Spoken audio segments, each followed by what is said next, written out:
The next time you peel an apple over the sink and slide the skin into the trash, pay attention to this. That thin strip of peel you just threw away can start reshaping the chemistry inside your gut in under 24 hours. Not in weeks, not eventually.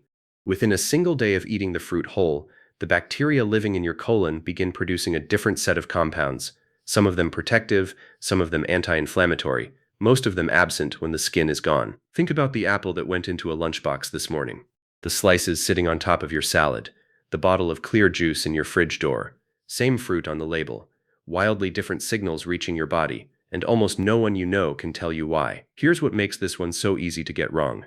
Apples are pushed as the simplest health food on earth. An apple a day, kid-friendly, doctor-approved. And because the fruit itself is trusted, nobody stops to ask which apple, which color, peeled or unpeeled, whole or juiced. It all gets filed under healthy and forgotten. Peeling feels reasonable. You've heard about pesticide residue. You don't love the wax coating. The texture is nicer without it, so the skin goes. Meanwhile, the supplement aisle is quietly selling you the exact compounds you just tossed. Prebiotic fiber capsules, quercetin bottles, polyphenol blends marketed to your gut, your inflammation, your immune system, $30 to $40 a month, every single month, for years. For something your grocery store hands you for cents and you throw straight into the bin. The label on the apple says fruit. The biochemistry of the peel says something very different, and the science tells that story in details nobody bothers to put on the sticker. Let's start with what's actually living in that peel. The dominant flavonoid, concentrated in the skin of an apple, is quercetin, and quercetin isn't in there in trace amounts. Research has consistently shown it sits in the peel at roughly 3 to 5 times the concentration found in the flesh underneath. Peel the apple, and you've walked out with the majority of the molecule. Here's where it gets interesting. Quercetin doesn't just quietly get absorbed in your small intestine and disappear.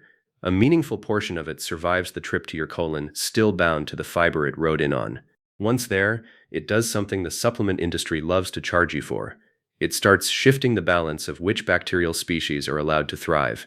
A 2022 study published in Bioengineered found that quercetin measurably altered gut microbial composition, increasing populations of lactobacillus and other beneficial genera, dampening groups linked to inflammation, and shifted the entire metabolic output of the microbiome, including short-chain fatty acid production. Picture a nightclub with a bouncer at the door. No bouncer, and everyone walks in, the loud ones, the quiet ones, the ones that trash the place. Quercetin is the bouncer. It doesn't kill your bacteria, it just changes who gets past the velvet rope, which is the entire game. Because the species that grow in your gut decide the chemicals your gut sends into your bloodstream. And you may have already felt this without knowing what to call it. The bloating that shows up after certain meals. The energy crash 2 hours after lunch. The brain fog that has nothing to do with sleep. That's not always food sensitivity. Sometimes it's a gut population that's been growing for years without a bouncer at the door, and then you spend $40 a month on a quercetin capsule to fix something a piece of apple skin was already doing for free. If this is catching you off guard the same way it caught me when I first read the research, take 1 second, hit like on this video, and subscribe. This channel exists to dig into the science nobody puts on the label. Now here's the part that surprises people even more. The second hidden compound isn't a flavonoid at all. It's a fiber, specifically pectin, a soluble fiber concentrated in the flesh and especially the layer just under the skin. A medium apple contains roughly 1 gram to 1.5 grams of it, most of which stays intact only when you eat the fruit whole. Your own digestive enzymes can't touch pectin. That's the whole point. It slides past your stomach and small intestine untouched and arrives at the colon as raw material. And this is where the biochemistry gets loud. A landmark 2017 paper in Nature mapped out how specific gut bacteria have evolved dedicated enzymatic machinery just to break pectin apart. When they do, they release short-chain fatty acids, butyrate, acetate, propionate. Butyrate in particular is the primary fuel the cells lining your colon burn to stay alive. Without a steady supply, that lining thins, it gets leakier. It stops doing its job of deciding what belongs in your bloodstream and what doesn't. Picture a wood-fired factory. Pectin is the log. Your bacteria are the workers. Butyrate is the fire that keeps the whole operation running. Peel your apples, juice your apples, cook them into mush and strain them into applesauce, and you've quietly reduced the amount of fuel arriving at the factory door. And this is what makes it dangerous in a subtle way. It doesn't announce itself. You don't feel it after 1 peeled apple or 1 week of skinless smoothies. You feel it years later as chronic mild bloating you can't place, as inflammation markers that creep up on your annual blood work, as a gut lining that's been running on fumes so long it forgot what a full tank feels like. The label says fiber.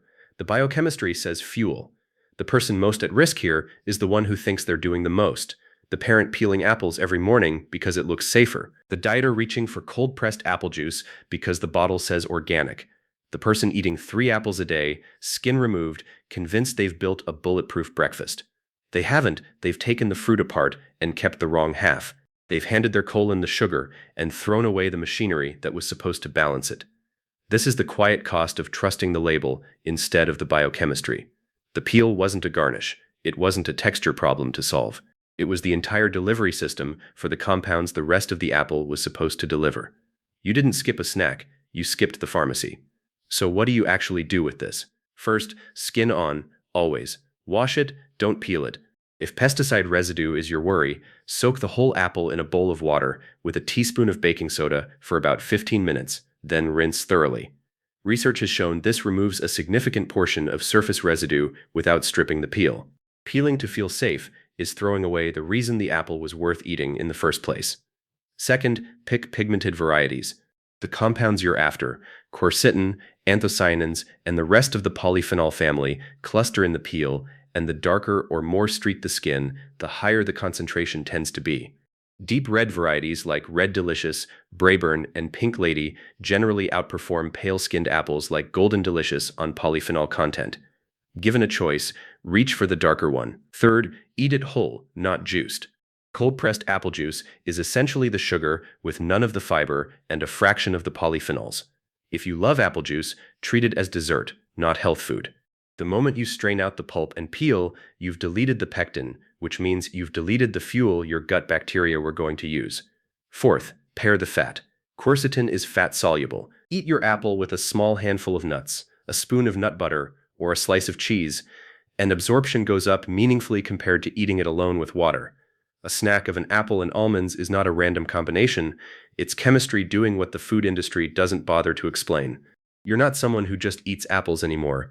You're someone who understands that quercetin in the skin is quietly deciding which bacteria are allowed to grow in your gut. Someone who understands that pectin is the raw fuel keeping the lining of your colon alive. Someone who knows exactly what happens when you strip the peel off day after day, year after year, and hand your body only the sugar half of the fruit. You know the difference now between eating an apple and eating what an apple was actually supposed to be. There's another everyday ingredient sitting in almost every kitchen right now, poured into your coffee, whisked into your dressings, stirred into your oatmeal without a second thought, doing something to the inside of your body you've never been told about. And in the next video, we're going to pull it apart compound by compound.